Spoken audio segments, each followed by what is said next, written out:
workers rush to fill an order for emergency food at this warehouse in Uganda.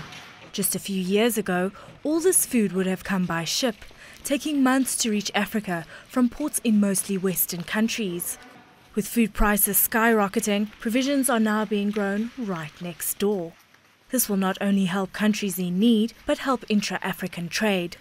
On average, over the past decade, about 10 to 12% of African trade took place among other African nations. Policies and infrastructure have held Africa back from increasing this number.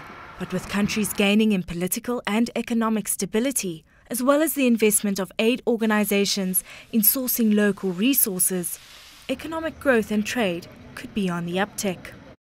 An initiative called P4P, or Purchase for Progress, has seen the World Food Programme purchase nearly $1 billion of food from African farmers to support its aid programs.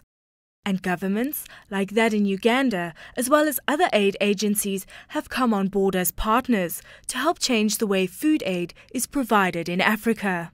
What we're trying to do, particularly with P4P, is take advantage of the fact that we have still significant humanitarian needs in neighboring countries, which provide an opportunity for Ugandan farmers to develop the agriculture sector here, supply those markets. I would much rather be supplying our countries in DRC or our operations in Somalia from Uganda than we have to import as WFP. We import from South Africa or India or Brazil. So it's a real opportunity, but in order for Ugandan farmers to seize that opportunity, there needs to be greater investment in the basic agricultural infrastructure here. We need to help link farmers to markets, and that's really what P4P is all about.